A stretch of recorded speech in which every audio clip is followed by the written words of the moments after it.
Kembali lagi dengan saya, Timothy Adaminta Tarigan, dengan NIM akhir 067 dari program studi Teknik Biomedis. Kali ini saya akan membahas mengenai program yang sudah saya buat sebagai tugas dari ujian tengah praktikum pemrograman komputer yang diampu oleh Ibu Enda.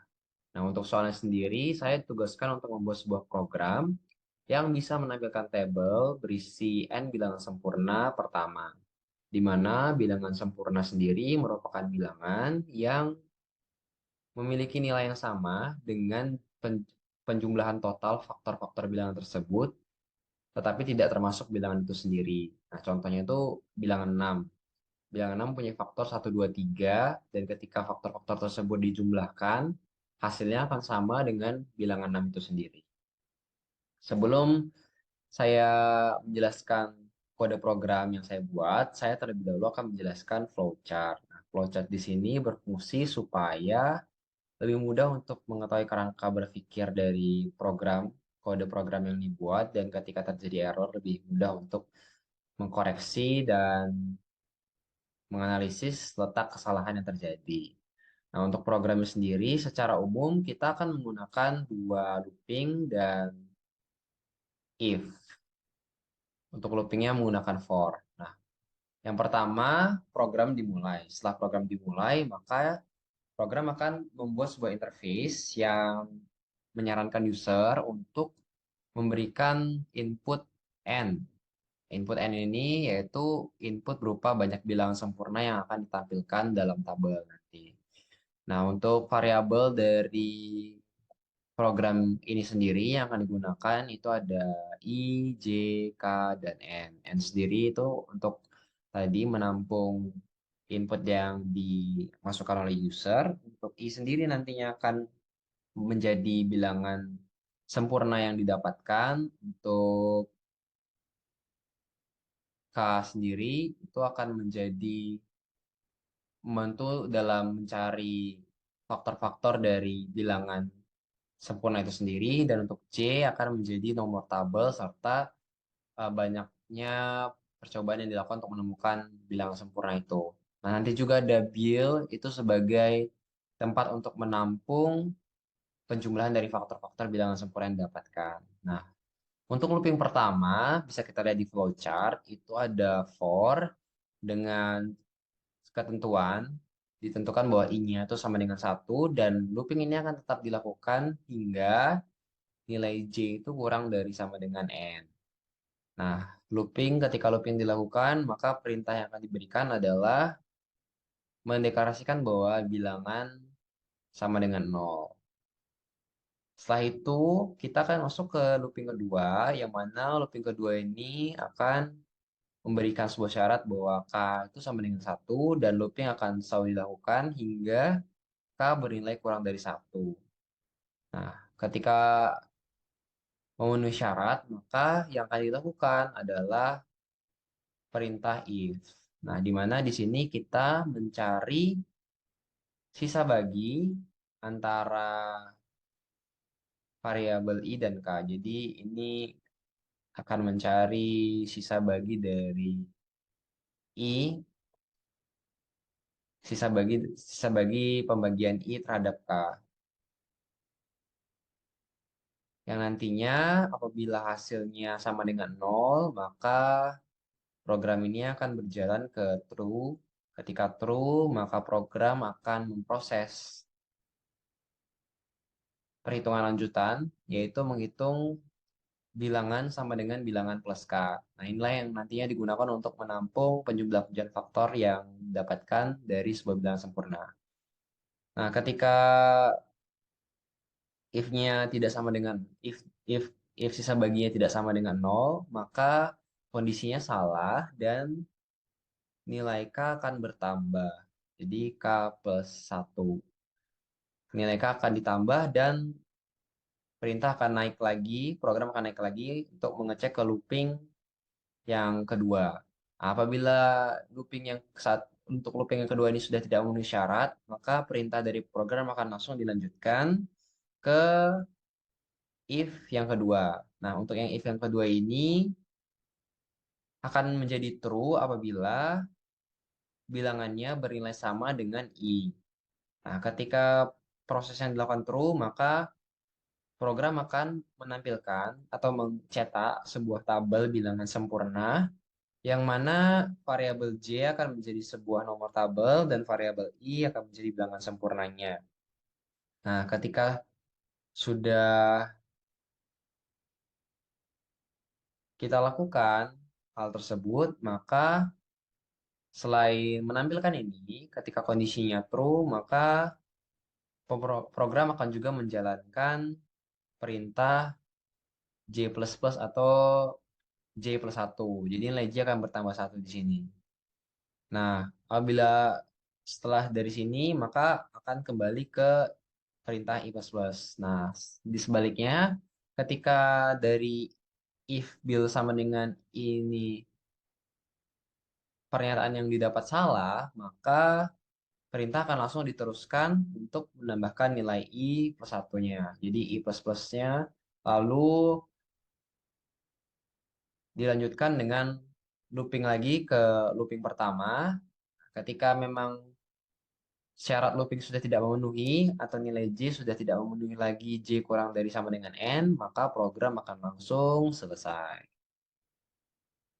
Begitu flowchartnya. Untuk kode programnya, kita bisa lihat di sini menggunakan include IOStream dan include IOManip. IOManip. Nah, include IOManip sendiri di sini digunakan untuk mempermudah penampilan output yang nantinya dalam bentuk tabel. Karena ada kita menggunakan perintah setWay. Nah, untuk programnya hampir sama dengan flowchartnya. Deklarasi variabel-variabel yang ada, N, I, J, K, dan BIL, seperti saya sebutkan sebelumnya. N ini nantinya akan menjadi media untuk menginputkan jumlah banyak bilangan sempurna yang diinginkan oleh user. Ia akan menjadi bilangan sempurna yang sudah dicek dan benar bahwa bilangan tersebut bilangan sempurna berdasarkan if yang faktornya sama dengan f yang jumlah faktornya sama dengan bilangan itu sendiri. J ini sebagai nomor tabel, nomor tabel dan juga nomor percobaan keberapa dari program ini yang sudah dilakukan untuk menentukan bilangan sempurna yang keberapa. Nah, untuk yang K ini untuk mempermudah looping pada looping yang kedua supaya mempermudah nantinya untuk menentukan sisa bagi bilangan-bilangan yang akan membagi membagi nilai I. Nah, untuk bilangan bil di sini sendiri digunakan untuk menampung dari penjumlahan faktor-faktor. Ini programnya cout, cin, and di sini coutnya untuk tabel, untuk header dari tabelnya. Ini program pengulangannya. Loop pertama, loop kedua, ada if pertama dan if kedua. Nah, ketika kita misalkan bahwa user menginputkan nilai n sama dengan satu, maka untuk looping yang pertama ini syaratnya adalah looping yang tetap dijalankan ketika J bernilai kurang dari sama dengan satu. Nah, untuk itu kondisi pertama akan tetap dijalankan karena di sini J-nya bernilai sama dengan satu. Nah, setelah itu dideklarasikan, program akan mendeklarasikan bahwa bilangan bernilai 0, dan untuk looping kedua, ketika N-nya bernilai satu, maka K syarat K kurang dari I akan menjadi K kurang dari satu. Sedangkan K sendiri merupakan satu, sehingga perintah ini tidak akan dijalankan. Dan if yang pertama ini juga tidak akan dijalankan. Pemrograman akan langsung menuju ke perintah if kedua, di mana dalam perintah if kedua ini, ketika bilangannya sama dengan nilai I, maka perintah tersebut dijalankan. Akan tetapi di sini bilangannya masih bernilai 0 dan I bernilai satu. Sehingga perintah ini tidak dijalankan dan program langsung looping lagi ke atas dengan menambahkan nilai I dengan satu. Nah, sehingga di sini eh, pemrograman sudah menyimpan bahwa nilai I sekarang bernilai 2 dan J tetap satu, sehingga di sini J tetap dijalankan. Looping pertama tetap dijalankan, kembali lagi ke looping kedua. Looping kedua kali ini dijalankan. Namun karena di sini dua bukan bilangan sempurna, tetap saja nantinya pemrograman akan berhenti looping dan melanjutkan ke if kedua dan if kedua tidak bernilai benar sehingga looping lagi menuju looping pertama. Nah, hal tersebut akan terus dilakukan hingga kita mendapatkan i-nya sama dengan 6. Nah, ketika i-nya sama dengan 6, di looping pertama akan tetap dijalankan. Di looping kedua, nah, looping kedua ini berfungsi untuk mengecek masing-masing dari pembagian. Jadi nanti 6-nya bakal dibagi dari 1 sampai 6, satu sampai satu satu hingga 5, 1 hingga 5 karena di sini K kurang dari I, maka akan di loop hingga K5. Jadi ini 6-nya akan dibagi, dihitung sisa baginya mulai dari 6/1, 6/2, 6/3, 6/4, 6/5, yang mana nanti yang sisa baginya sama dengan 0 akan dimasukkan ke dalam rumus penyembahan. Nah, nantinya di sini artinya yang masuk ke sini adalah nilai 1, 2, dan 3 yang akan menghasilkan ketika dilanjutkan ke perintah if selanjutnya, nilai dari jumlah pemoktaran tadi 6 bakal sama dengan I yang ada yaitu 6. Maka 6 akan di-print, dicetak sebagai bilangan sempurna yang pertama. Nah, ketika N-nya lebih dari 2, user menginginkan lebih dari 2, prosesnya sama. Akan tetapi selanjutnya kita akan lanjut ke J dengan menambah nilai J. J-nya 2 dan perintah akan tetap dijalankan karena N-nya juga 2. Namun ketika N-nya 1, perintahnya berhenti sampai sini dan looping langsung selesai. Nah, untuk contoh hasil programnya adalah seperti ini. Ketika saya di sini saya mencontohkan untuk menampilkan bilangan sempurna sebanyak 4, maka di sini ada tabel 4 bilangan sempurna pertama dan di sini nomor dan di sini ada bilangan sempurnanya. Untuk bilangan sempurna pertama ada 6, 28, 496 dan terakhir 8128.